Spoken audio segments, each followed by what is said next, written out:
اب میں آپ کو ذرا اس جو انسانوں میں سے انسان دشمنی کا جن کا سب سے بڑا رول ہے، میں ان کی 2000 سالہ تاریخ کا آپ کے سامنے نقشہ رکھنا چاہتا ہوں۔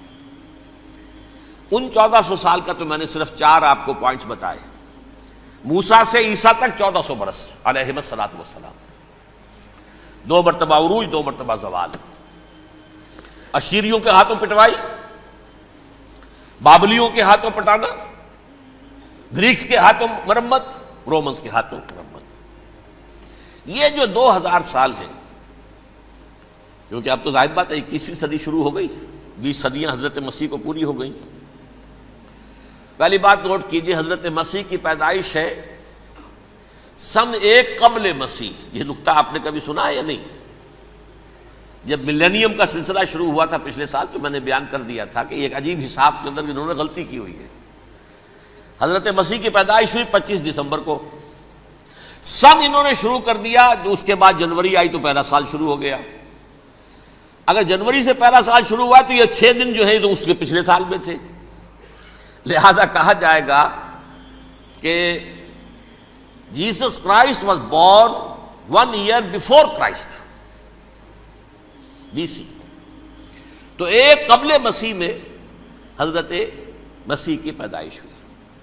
یہ آخری اسرائیلی نبی اور رسول۔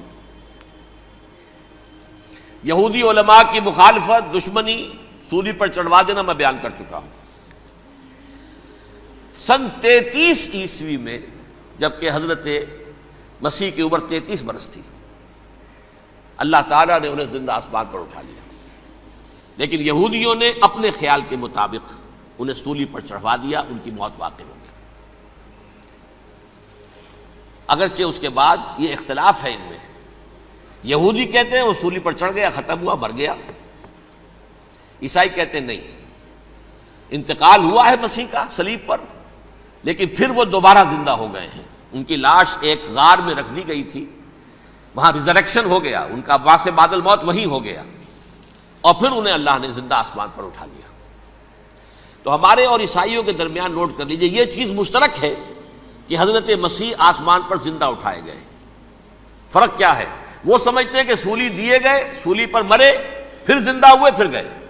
ہم سمجھتے ہیں کہ نہیں، وما صلبوہ وما قتلوہ، انہوں نے نہ صلیب دے سکے انہیں اور نہ انہیں قتل کر سکے، بل رفعہ اللہ الیہ، اللہ نے اٹھا لیا۔ پھر ہمارا اور یہ اس کا عیسائیوں کا ایک اور اتفاق ہے، سیکنڈ کمنگ آف جیسس، حضرت مسیح دوبارہ آئیں گے۔ یہ عیسائیوں کا بھی عقیدہ ہے اور ہمارا بھی۔ بہرحال تو جیسا کہ میں نے عرض کیا کہ اس وقت یہ عذاب استیصال، عذاب اکبر کے مستحق ہو چکے تھے، لیکن اللہ نے ان کی مدت دراز کی ہے، لیکن ان پر دنیاوی عذاب کا ایک کوڑا جو ہے اللہ تعالیٰ کی طرف سے اسی وقت برسا۔ دنیاوی عذاب دنیا میں رہتے ہوئے ختم نہیں کیا۔ 37 برس بعد، حضرت مسیح کے رفع سماوی کے 37 برس بعد، سن 70 میں یہودیوں نے بغاوت کی رومیوں کے خلاف۔ رومی ٹائٹس جنرل تھا ایک، اس نے پھر جو حملہ کیا ہے، 1,33,000 یہودی ایک دن میں قتل کیا یروشلم میں، اور ہیکل سلیمانی گرا دیا۔ وہ ہیکل پہلے بھی گرا تھا، پہلے 1400 سال کے دوران میں بھی نبوکڈنضر نے گرایا تھا، لیکن پھر اس کے 150 سال بعد انہوں نے دوبارہ بنا لیا تھا، اس لیے وہ اسے سیکنڈ ٹیمپل کہتے ہیں۔ پہلا ٹیمپل جو حضرت سلیمان نے بنایا تھا، نبوکڈنضر نے گرا دیا 587 قبل مسیح میں، پھر دوبارہ انہوں نے 150 سال کے بعد بنا لیا۔ وہ اس تاریخ کا حصہ ہے، میں نے جس کے بارے میں آپ کو تفصیل نہیں بتائی۔ اس میں یہ ہوا سن 70 میں وہ گرا دیا گیا، وہ آج تک گرا پڑا ہوا ہے۔ نمبر 2، یہ کہہ دیا گیا کہ یہودیوں اس ارض فلسطین سے نکل جاؤ، تم یہاں نہیں رہ سکتے اب۔ لہذا جس کا جہاں سینگ سمایا چلا گیا، یورپ میں چلے گئے، ایشیا میں آ گئے، عرب میں آ گئے، یہ 3 قبیلے جو رات بھی میں نے عرض کیا تھا، بنو قینقاع، بنو نذیر اور بنو قریظہ، یہ وہاں سے آ کے مدینے میں آباد ہو گئے۔ جس کا جہاں سینگ سمایا، افریقہ میں، ہندوستان میں، جہاں چلے گئے۔ ڈایاسپورا اسے کہتے ہیں، وہ آپ نوٹ کر لیجیے اس لفظ کو، ڈایاسپورا، ہمارا دور انتشار، جبکہ ہمیں ہماری اصل سرزمین تو فلسطین ہے، حضرت ابراہیم کا مسکن، حضرت اسحاق حضرت یعقوب کا مسکن فلسطین، یہ ہے ہماری اصل جاگیر، یہ تو ہماری جدی پشتی جاگیر ہے، لیکن یہاں سے نکال دیے گئے سن 70 عیسوی میں، اور وہاں سے لے کے 1917 تک ان کا ڈایاسپورا جاری رہا۔ یہ دور انتشار ہے۔ اس دور انتشار کے اب چند حصے ہیں جس کو میں چاہتا ہوں کہ آپ علیحدہ علیحدہ سمجھ لیں۔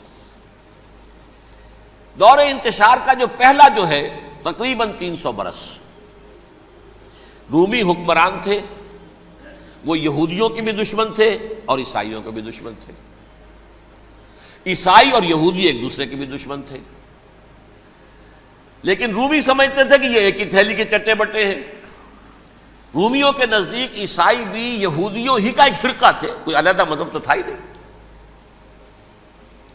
لہذا رومی جو ہیں رومنز، وہ ان دونوں کو ستاتے تھے، مارتے تھے، اور یہ آپس میں لڑتے تھے، یہودی عیسائیوں کو مارتے تھے، عیسائی یہودیوں کو مارتے تھے۔ یہ ہے 300 برس تک کی تاریخ۔ سن 300 عیسوی میں کیا ہوا؟ ایک معجزہ ہو گیا۔ بہت عظیم ایمپرر کانسٹینٹائن، قسطنطین اعظم، رومن ایمپررز میں سے بہت بڑا ایمپرر، وہ عیسائی ہو گئے۔ اب تو معاملہ بالکل تلپٹ ہو گیا، پوری سلطنت عیسائی ہو گئی۔ اب عیسائیوں کے عیش ہو گئے اور یہودیوں پہ مار پڑنی شروع ہوئی۔ اب عیسائیوں کا آپ خود سوچئے کہ جنہیں وہ خدا بنا بیٹھے ہیں، خدا کا بیٹا قرار دے رہے ہیں، ان کے قاتل کون؟ یہودی بدماش۔ لہذا ان کی وہ پٹائی شروع ہوئی ہے یورپ میں، پوری رومن امپائر میں، انہیں ذلیل کیا گیا، شہروں میں آمد بند، علیحدہ رہو، گھیٹوز کے اندر رہو۔ یہودی کا نام جو ہے وہ گالی بن گیا، جیسے آج بھی یہودی گالی کہتے ہیں، جیسے خنزیر کا لفظ، آخر وہ بھی اللہ کی مخلوق ہے، لیکن آپ کو معلوم ہے کوئی شخص زبان پہ نام نہیں لانا چاہتا خنزیر کا، سور کا، ہے تو مخلوق وہ بھی ایک حیوان ہے۔ ایسے ہی یہ ہے یہودی گالی، جیوٹ گالی۔ لہذا ایک طرف تو ان دونوں کے درمیان دشمنی، جس کو قرآن کہتا ہے وَأَغْرَيْنَا بَيْنَهُمُ الْعَدَاوَةَ وَالْبَغْضَاءَ، ہم نے ان کے مابین دشمنی جو ہے پیدا کر دی ہے۔ اور جب یہ پوری سلطنت عیسائی ہو گئی تو قافیہ تنگ ہو گیا یہودیوں کا۔ اب آئیے 571 عیسوی، یعنی جبکہ ڈایاسپورا کو کتنا عرصہ ہو چکا تھا؟ 500 برس۔ سن 70 سے شروع ہوا نا ڈایاسپورا، جب ٹائٹس نے گرایا ہے ہیکل کو اور نکال باہر کیا انہیں فلسطین سے، بھاگ جاؤ یہاں ایک یہودی بھی نہیں رہے گا، فلسطین سے نکال دیے گئے۔ اس کے پورے 500 برس بعد سن 571 عیسوی میں حضور کی پیدائش ہوئی، ولادت باسعادت محمد الرسول اللہ صلی اللہ علیہ وسلم۔ 610 میں آپ پر وحی کا آغاز ہوا، لیکن حضور کے ساتھ ان کا معاملہ کیا رہا؟ اول تو جبکہ حضور ابھی مکے ہی میں تھے، یہودیوں نے ریشہ دوانیاں شروع کر دی حضور کے خلاف۔ قریش مکہ کو سکھاتے تھے، پڑھاتے تھے، ان سے یہ پوچھو، ان سے یہ پوچھو، انہیں اس طرح تنگ کرو، ان سے یہ امتحان لو، یہ آپ کے علم میں ہے۔ سورہ بنی اسرائیل میں، سورہ کہف میں وہ سوالات جو امتحانی سوالات آئے تھے، ذوالقرنین کون تھا، اصحاب کہف کون تھے، تم رسول بنے پھرتے ہو تو بتاؤ، اور یہ روح کی حقیقت کیا بتاؤ، یہ ساری ریشہ دوانیاں کر رہے تھے بیٹھے ہوئے ابھی وہیں پر، حضور ابھی پہنچے بھی نہیں۔ ہجرت فرما کر حضور تشریف لے آئے تو حضور نے، جسے ماسٹر سٹروک کہا جائے گا، یعنی اسٹیٹس مین شپ کا ماسٹر سٹروک، آپ نے مدینے میں آتے یہودیوں کے ساتھ پیکٹ کر دیا، جوائنٹ ڈیفنس پیکٹ آف مدینہ، کہ اگر مکے والے ہم پر حملہ کریں گے تو ہم مل جل کر ایک قوم کی حیثیت سے مقابلہ کریں گے۔ یہ میثاق مدینہ کہلاتا ہے، جس کے بہت غلط معنی پہنائے جا رہے ہیں آج کل۔ بہرحال میں موضوع میرا چونکہ یہ نہیں، میں ادھر نہیں جاؤں گا، لیکن ہوا کیا؟ ہر مرتبہ یہ خیانت کے مرتکب ہوئے، ان نے جو عہد کیے تھے ان سے پھرے، اندر ہی اندر سازش، ریشہ دوانی، حضور کی بدترین دشمنی۔ سورہ نساء کی آیت نمبر 12 میں 14 میں 13 میں فرمایا ہے لا تزال تطلع علی خائنۃ منہم، اے نبی ہمیشہ آپ کے علم میں ان کی طرف سے خیانتیں، بددیانتیاں آتی رہیں گی. اور بار بار وہ مسلسل جنگ کی آگ بھڑکاتے تھے، قریش کو دعوت دیتے، آؤ آؤ آؤ ہم اندر سے بغاوت کر دیں گے، تم آؤ تو صحیح، ختم کریں محمد کو اور اہل ایمان کو صلی اللہ علیہ وسلم ورضی اللہ تعالی عنہم اجمعین. لیکن پھر جب وہ آتے تھے تو یہ دبک جاتے تھے، ان میں ہمت نہیں تھی، میدان کے مرد نہیں رہے تھے. یہ سورہ حشر میں ان کا نقشہ کھینچا گیا ہے. کھلے میدان میں مقابلے کی اس کے اندر صلاحیت ہی نہیں ہے. یہ تو فصیلوں کے پیچھے سے، جیسے عورتیں کہیں دیہات میں لڑائی ہوتی ہے تو مرد جو ہے گلیوں میں لڑتے ہیں، عورتیں اوپر سے پتھر پھینکتی ہیں، بس وہ کام یہ کر سکتے تھے. من ورائے جدر، فصیلوں کے پیچھے سے، جنگ میں میدان میں نہیں آ سکتے. بہرحال قرآن مجید میں ہے یہ سورہ مائدہ کی آیت نمبر 64، کلما اوقدوا نارا للحرب اطفاها اللہ. اکثر و بیشتر مواقع پر تو یہ جب آگ بھڑکاتے تھے جنگ کی، اللہ اسے بجھا دیتا تھا. لیکن بہرحال اس کے باوجود جنگیں ہوئی، غزوہ بدر، غزوہ احد ہوئی کہ نہیں؟ یہ ساری اصل شرارت ہوئی. اور اس کے نتیجے میں حضور نے پھر ایک ایک کر کے 3 قبیلوں کو سزا دی. غزوہ بدر کے فوراً بعد بنو قینقاع نکالے گئے مدینے سے، غزوہ احد کے فوراً بعد بنو نذیر نکالے گئے، اور غزوہ احزاب کے بعد بنو قریظہ نکال دیے گئے. یہ تو میں نے آپ کے سامنے رکھ دیا صرف حضور کے زمانے میں ان کا کیا رویہ رہا. دشمن، رات بھی ہم نے وہ آیت پڑھی تھی، لَتَجِدَنَّ أَشَدَّ النَّاسِ عَدَاوَةً لِلَّذِينَ آمَنُوا الْيَهُودُ وَالَّذِينَ أَشْرَكُوا. اہل ایمان کی دشمنی میں شدید ترین تم پاؤ گے یہودیوں کو اور مشرکین کو. مشرکین بھی بعد میں ہے، پہلے یہودی. حضور کے بعد کیا ہوا اب یہ نوٹ کیجئے، یہ ان کی تاریخ کا دوسرا دور. حضرت عمر رضی اللہ تعالیٰ عنہ کا عہد خلافت ہے. بیت المقدس کا محاصرہ کیا گیا، فصیل بڑی اونچی، شہر اندر سے سیلف سفیشینٹ، حملے کا راستہ کوئی نہیں، محاصرہ طول کھینچ رہا ہے، لیکن ان کے پاس رسد بھی موجود ہے، پانی بھی موجود ہے، وہ دروازے بند کر کے بیٹھے ہوئے ہیں. بالآخر اللہ تعالیٰ کی مشیت کا ظہور کیسے ہوا؟ ان کے کچھ علماء آئے فصیل پر، کہا دیکھو مسلمانوں، تم قیامت تک بھی یہاں پڑے رہو گے محاصرہ کر کے، ہمارا یہ شہر فتح نہیں ہوگا.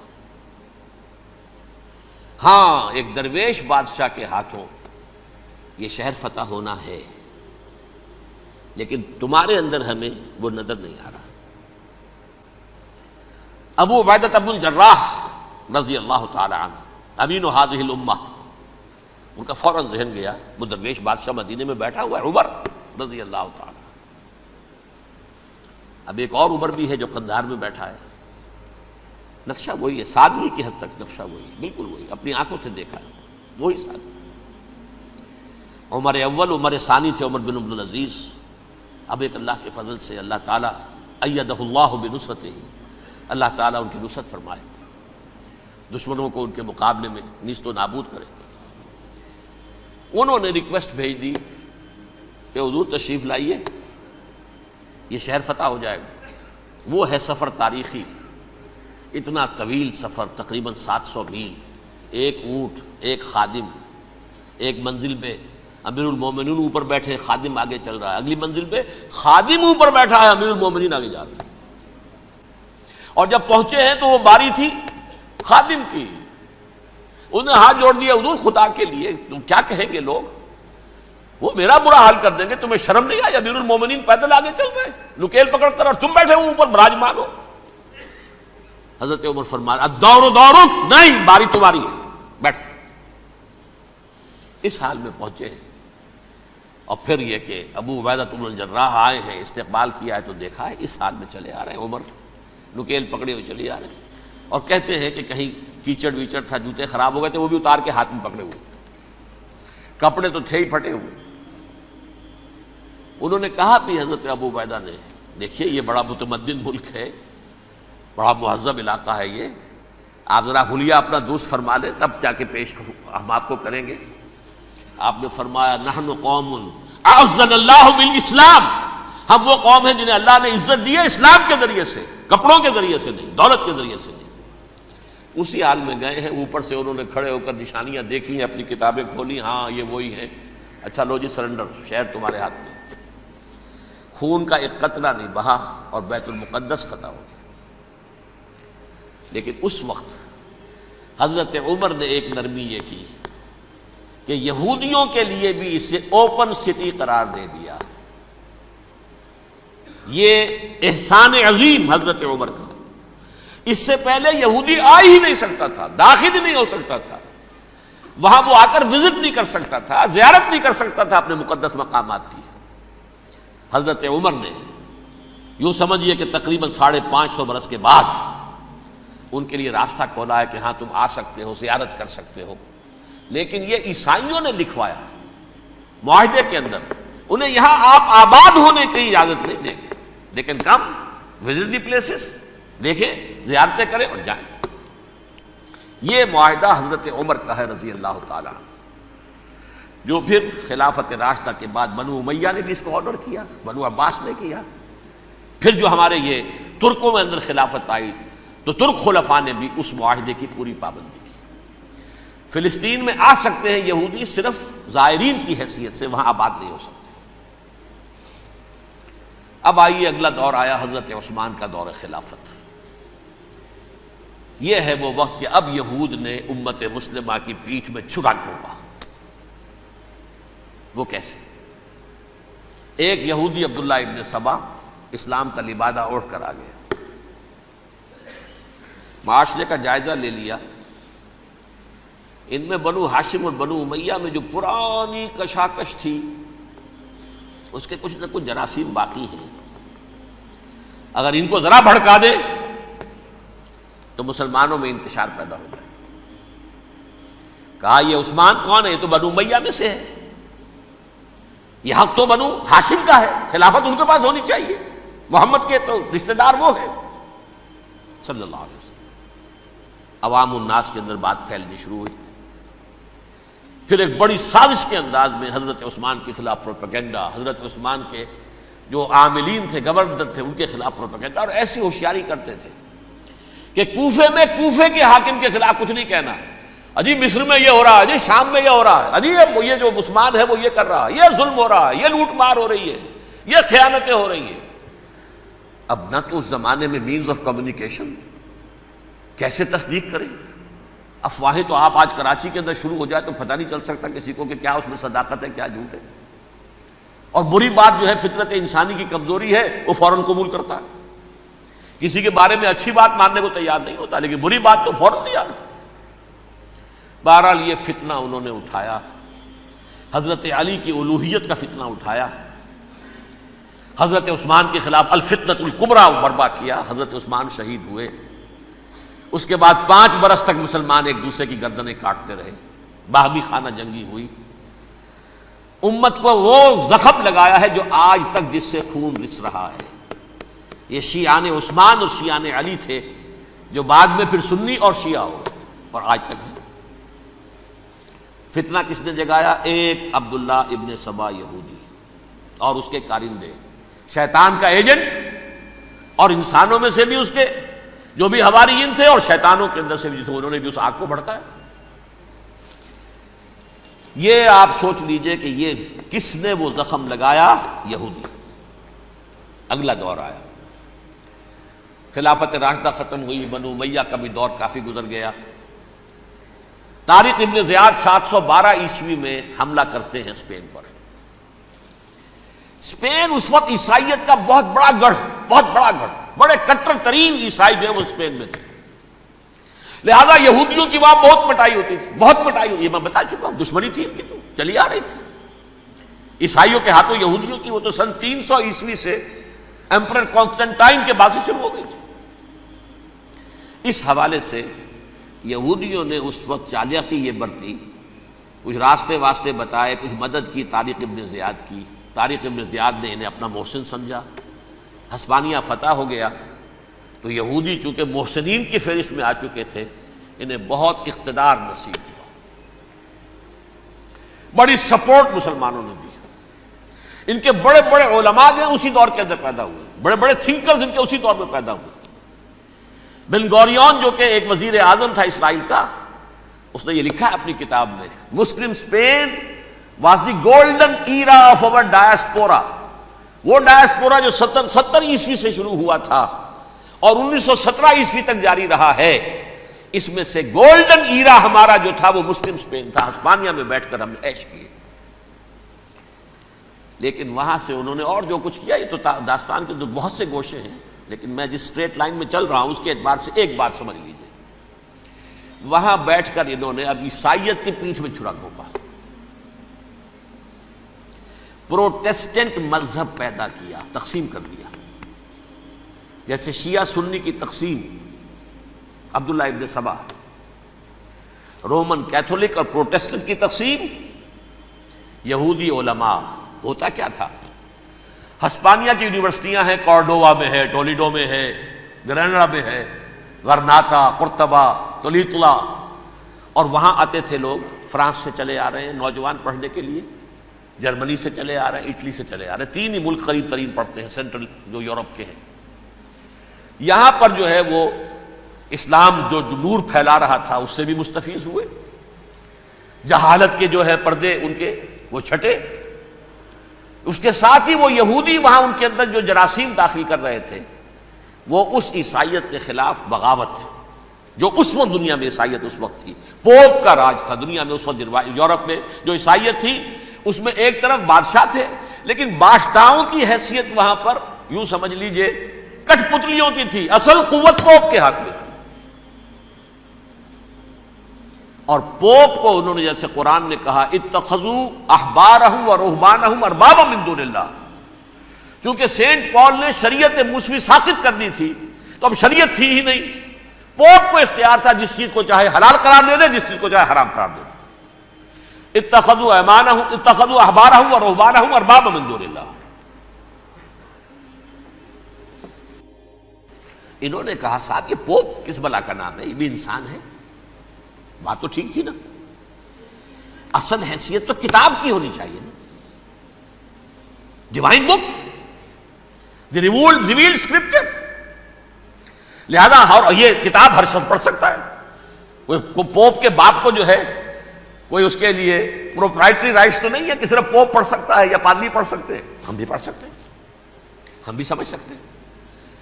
یہ باتیں تھی کہ جن کو بڑھا چڑھا کر بیان کر کے اور پوپ کا اقتدار ختم کرا دیا اور توجہ مرکوز کر دی بائبل کی طرف۔ اب بائبل میں بڑا حصہ تو اولڈ ٹیسٹامنٹ کا ہے، نتیجہ کیا ہوا، یہود کی عظمت پروٹیسٹنٹس کے نزدیک مسلم ہو گئی۔ اصل قوم تو یہ ہے، وہ دشمنی بدلی کہ نہیں بدلی، موسیٰ کے امتی یہ ہے، تورات موسیٰ کو دی گئی، ابراہیم کی نسل یہ ہے، لہذا وہ جو دشمنی تھی، جو عداوت تھی کہ ہمارے خدا کو سولی چڑھانے والے ہیں یہ بدماش، اس کا ازالہ ہوا اس پروٹیسٹنٹ مذہب کے نتیجے میں۔ یہ میں اب آپ کو بتاتا ہوں کہ ایک نتیجہ وہ نکلا ہے جسے برٹرنڈ رسل نے بیان کیا ہے، اس کی کتاب ہے ان پریز آف آئیڈلنس، صفحہ 108۔ وہ لکھتا ہے the Christians retaining the Judaic belief in special revelation added to it the Roman desire for world wide domination and the Greek taste for metaphysical subtleties. The combination produce the most fiercely persecuting religion that the world has yet known. یہ تین چیزیں آ کر عیسائیت میں مل گئی۔ ایک تو جب یہ اولڈ ٹیسٹامنٹ جو ہے وہ ان کے ہاتھ میں آ گئی، اور اس کے میں کچھ آپ کو بتا دیتا ہوں کہ اولڈ ٹیسٹامنٹ کی تعلیمات، کیونکہ یہ اولڈ ٹیسٹامنٹ جو ہے یہ محرف تھی، اصل تورات تو گم ہو گئی تھی 587 قبل مسیح میں، جب پہلی مرتبہ ہیکل جو ہے تباہ ہوا ہے اس وقت ختم ہو گئی تھی۔ اس کے کوئی 150 سال کے بعد انہوں نے یادداشتوں سے مرتب کر کے لکھی ہے، اب اس میں ان کے اپنے خیالات، اپنے امانی، اپنی توجیحات وہ شامل ہو گئی۔ لہذا میں آپ کو حوالے دیتا ہوں، اس کتاب کے اندر مظالم کی جو تعلیم دی گئی ہے، اہل کتاب نے اپنے مظالم قتل عام کے جواز کے لیے تورات میں تبدیلیاں کی اور پیغمبروں پر دہشت ناکی اور بدترین حرام کاری کے الزامات لگائے. سنیے، پہلا حوالہ ہے یہ گنتی باب 31 آیات 17-18. اس لیے ان بچوں میں جتنے لڑکے ہیں سب کو مار ڈالو، اور جتنی عورتیں مرد کا منہ دیکھ چکی ہیں ان کو بھی قتل کر ڈالو، لیکن ان لڑکیوں کو جو مرد سے واقف نہیں اور اچھوتی ہیں اپنے لیے زندہ رکھو. یہ کسی اللہ کی کتاب کا یہ جملہ ہو سکتا ہے؟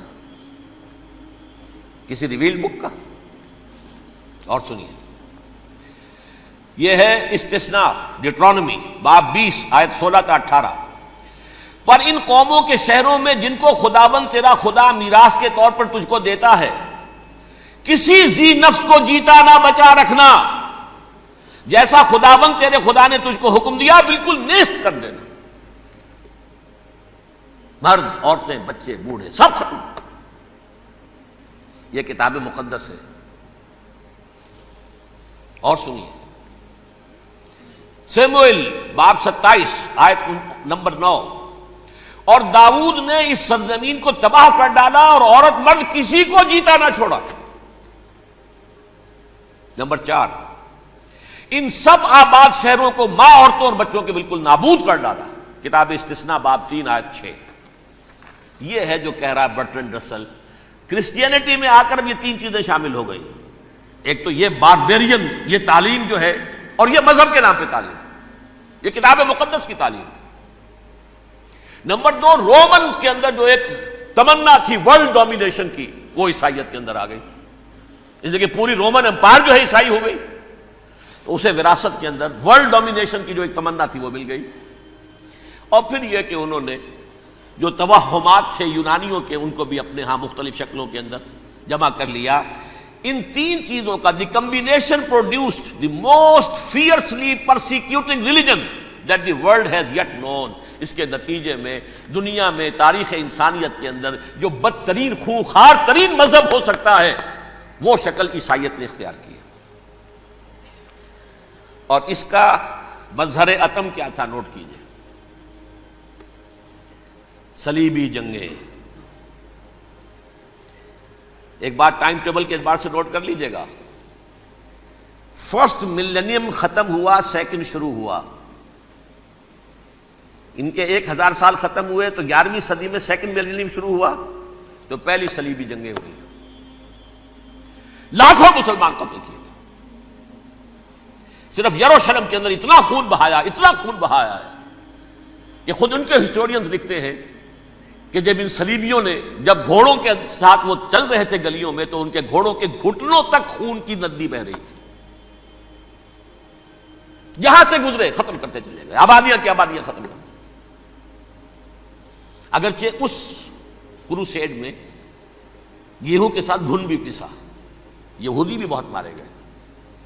یہ فرانس سے، جرمنی سے جب یہ کروسیڈرز آ رہے تھے 3000 میل کا سفر طے کر کے آئے تھے. سوچئے تو صحیح.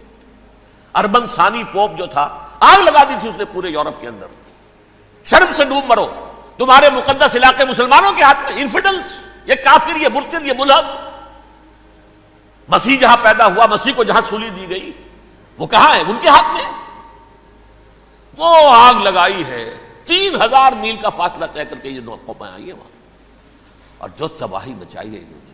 تاریخ انسانی میں ایسی بربریت کی کوئی مثال. اور یہ ان کے اپنے ہسٹورینز لکھتے ہیں. شرم کے مارے ایسے محسوس ہوتا ہے جیسے ان کی گردنیں جھکی جا رہی ہیں. لکھتے ہیں